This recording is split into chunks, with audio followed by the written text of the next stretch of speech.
दोस्तों, मियाँ बीवी को लेकर इस्लाम में बहुत सी बातें फैली हुई हैं। कोई कहता है कि मुहर्रम के महीने में बीवी के साथ हम बिस्तरी नहीं करना चाहिए, तो कोई कहता है कि रमज़ान के महीने में बीवी के साथ हम बिस्तरी नहीं होना चाहिए, तो कोई कहता है कि शब बारात की रात को हम बिस्तरी नहीं करनी चाहिए। बहुत से लोग इस तरह की बातें कमेंट बॉक्स के ज़रिए पूछते रहते हैं। इसलिए आज की इस वीडियो में हम आपको बताने वाले हैं कि इस्लाम में ऐसी कौन सी जगह है, ऐसे कौन से मौके हैं जहाँ पर बीवी के साथ हम बिस्तरी करना हराम है, यानी कि जहाँ पर हम बिस्तरी करना जायज़ नहीं है। और साथ में हम आपको ये भी बताने वाले हैं कि शब बारात की रात को बीवी के साथ में हम बिस्तरी करना कैसा है, इसके बारे में इस्लाम हमें क्या कहता है। इसलिए आज की ये वीडियो आप सभी के लिए बहुत ही ज़्यादा ख़ास है। अगर आप शादीशुदा हैं तो आप इस वीडियो को आखिर तक ज़रूर देखिएगा और मेहरबानी करके शेयर भी कर दें, ताकि ज़्यादा से ज़्यादा मुस्लिम भाई बहनों के पास ये वीडियो पहुंच जाए और उनकी भी ये गलतफहमी दूर हो जाए। तो चलिए दोस्तों, अपनी वीडियो में आगे बढ़ते हैं। दोस्तों, सबसे पहले हम आपको शब बारात की बरकत और फजीलत के बारे में बताते हैं और आपको बताते हैं कि शब बारात की रात इस्लाम में इतनी ज़्यादा अहम क्यों है, आखिर इस रात में क्या होता है। उसके बाद हम आपको इस सवाल का जवाब बताएंगे। दोस्तों, शब बारात गुनाहों से निजात पाने की रात है। इस रात को इंसान के 1 साल के अमाल लिखे जाते हैं, यानी कि किस शख्स ने कितनी नेकियां की हैं और कितने गुनाह किए हैं, ये सब कुछ लिखे जाते हैं।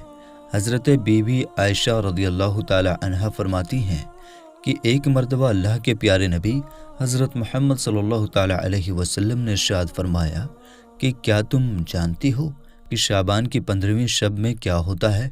तो मैंने अर्ज़ किया कि ए अल्लाह के रसूल सल्लल्लाहु ताला अलैहि वसल्लम, आप ही बेहतर जानते हो।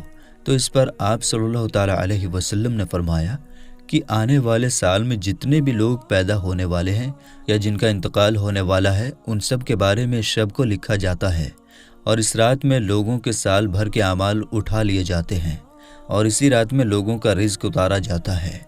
इसलिए दोस्तों, याद रखें कि शब बारात की रात हमारे लिए बहुत ही रहमतों और बरकतों वाली रात है। क्या मालूम अगली शब बारात हमें नसीब हो या ना हो, कहीं इस रात हमारा नाम भी मरने वालों में ना लिख दिया गया हो। याद रखें, इस रात में बहुत से लोगों के कफन तैयार होते हैं, लेकिन कफन पहनने वाला इससे बेवाकिफ़ होता है और वो बाज़ारों में घूम रहा होता है, गुनाहों पे गुनाह कर रहा होता है। हालांकि उसको ये मालूम नहीं होता कि उसकी मौत का वक्त करीब आ चुका है। इसलिए इस बात को आप याद रखें कि हो सकता है कि शब बारात को हमारा भी नाम मरने वालों में लिख दिया गया हो। इसलिए इस रात में जितना हो सके अल्लाह की इबादत करें। इस रात में रहमतों की बारिश होती है। इस रात में अल्लाह सब लोगों की मगफिरत फरमाता है, सबकी दुआओं को कबूल करता है। अब दोस्तों, बहुत से लोगों में ये भी बात फैली हुई है कि शब बारात की रात को बीवी के साथ हम बिस्तरी करना हराम है, यानी कि इस रात में बीवी के साथ हम बिस्तरी करना जायज़ नहीं है। तो हम आपको बता दें कि ऐसा नहीं है। इस्लाम में सिर्फ 4 ऐसी जगह है, 4 ऐसे मौके हैं जहां पर आप अपनी बीवी से नहीं मिल सकते हैं, यानी कि सिर्फ इन 4 मौक़ों पर आप अपनी बीवी के साथ में हम बिस्तरी नहीं कर सकते। इसके अलावा आप जहां चाहें जब चाहें बीवी के साथ में हम बिस्तरी कर सकते हैं। कहीं पर भी कोई मनाही नहीं है, बल्कि मियाँ बीवी का आपस में मिलना, एक दूसरे से मोहब्बत करना इबादत में शुमार किया गया है। अब दोस्तों, आपको वो 4 जगह भी बता देते हैं जहाँ पर इस्लाम में मियाँ बीवी का आपस में मिलना हराम है, यानी कि इन 4 जगहों पर बीवी के साथ हम बिस्तरी करना इस्लाम में जायज़ नहीं है। नंबर 1, रोज़े की हालत में। दोस्तों, बहुत से लोग बोलते हैं कि रमज़ान के महीने में मियाँ बीवी का आपस में मिलना सही नहीं है, यानी कि रमज़ान के महीने में हम बिस्तरी करना जायज़ नहीं है, इसलिए रमज़ान के महीने में हम बिस्तरी नहीं करनी चाहिए। मगर हम आपको बता दें कि रमज़ान के महीने में बीवी से हम बिस्तरी करने के लिए मना नहीं किया गया है, बल्कि अगर कोई शख्स रोज़े से है तो रोज़े की हालत में बीवी के साथ हम बिस्तरी से मना फरमाया गया है, यानी कि रोज़े की हालत में बीवी से हम बिस्तरी करना जायज़ नहीं है। इसके अलावा आप रमज़ान के महीने में रात को अपनी बीवी से मिल सकते हैं। रात के वक्त आप अपनी बीवी के साथ हम बिस्तरी कर सकते हैं। अल्लाह ताला ने खुद इरशाद फरमाया है कि मुसलमानों के लिए रमज़ान की रातों में अपनी बीवियों के पास जाना जायज़ है। नंबर 2, एहराम की हालत में। दोस्तों, इस्लाम में दूसरी जगह एहराम की हालत है जहाँ पर बीवी के साथ हम बिस्तरी करने से मना फरमाया गया है।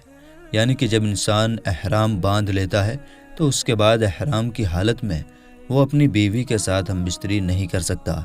یاد رکھیں، جب ایک آدمی حج پر یا عمرہ پر جاتا ہے تو وہ احرام باندھتا ہے، اور اس کے بعد وہ جب تک احرام کی حالت میں رہتا ہے تب تک وہ اپنی بیوی سے نہیں مل سکتا ہے، یعنی کہ تب تک وہ اپنی بیوی کے ساتھ ہم بستری نہیں کر سکتا ہے۔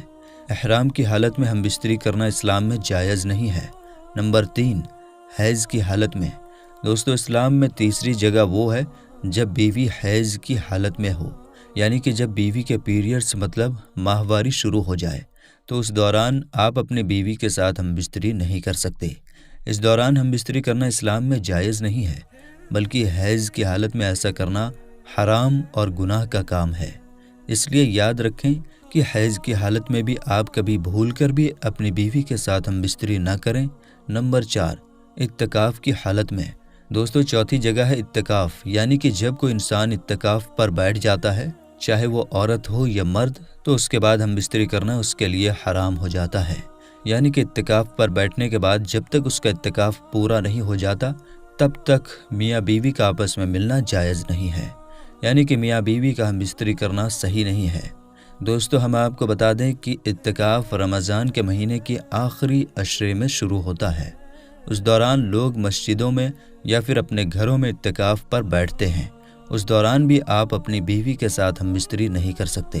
تو دوستو، اسلام میں صرف ان 4 جگہوں پر بیوی کے ساتھ ہم بستری کرنے سے منع کیا گیا ہے، یعنی کہ صرف ان 4 موقعوں پر آپ اپنی بیوی کے ساتھ ہم بستری نہیں کر سکتے۔ اس کے علاوہ آپ جب چاہیں جہاں پر چاہیں دن یا رات میں آپ اپنی بیوی کے ساتھ میں مل سکتے ہیں۔ آپ اپنی بیوی کے ساتھ ہم بستری بھی کر سکتے ہیں۔ اسلام میں کوئی منائی نہیں ہے، بلکہ اسلام میں میاں بیوی کا آپس میں ملنا، ایک دوسرے سے محبت کرنا ثواب کا کام ہے۔ اسلام میں اس کام کو عبادت میں شمار کیا گیا ہے۔ تو میرے دوستو، اگر آپ کو ہماری یہ ویڈیو ذرا بھی اچھی لگی ہو تو آپ اس کو دل سے ایک لائک کر دیں، اور مہربانی کر کے اسے شیئر بھی کر دیں، تاکہ اور بھی لوگوں کے پاس یہ جانکاری پہنچ جائے اور ان کی بھی یہ غلط فہمی دور ہو جائے۔ آپ کا ویڈیو کے بارے میں کیا کہنا ہے، آپ نیچے کامنٹ باکس میں ضرور بتائیے گا، اور مہربانی کر کے الٹے سیدھے کمنٹ نہ کریں۔ ویڈیو دیکھنے کے لیے آپ کا بہت بہت شکریہ۔ تو چلیے دوستو، ملتے ہیں کل ایک نئی ویڈیو کے ساتھ انشاءاللہ تعالی۔ تب تک کے لیے آپ اپنا اور اپنوں کا بہت زیادہ خیال رکھیے۔ السلام علیکم، اللہ حافظ۔ تو میرے دوستو، ہمیں موقع بہت اچھا ملا ہے، آئیے آخر میں ہم سب مل کر اللہ تعالیٰ کی بارگاہ میں توبہ استغفار کر لیتے ہیں، کیونکہ دوستو جب ہم باتوں باتوں میں مصروف رہتے ہیں تو اس دوران ہماری زبان سے کچھ ایسے ویسے الفاظ نکل جاتے ہیں کہ جس سے ہمارا ایمان چلا جاتا ہے، اور ہمیں ایمان جانے کی خبر بھی نہیں ہوتی۔ اس لیے ہمیں چاہیے کہ ہم اللہ تعالیٰ کی بارگاہ میں توبہ استغفار کر لیں۔ بے شک اللہ تعالیٰ ہماری توبہ کو بھی قبول فرمائے گا، اور شب بارات کے صدقے ہمیں معاف فرما دے گا۔ اس لیے دوستو، آئیے مل کر توبہ استغفار کر لیتے ہیں۔ استغفر اللہ ربی من کل ذنب و اتوب الیہ۔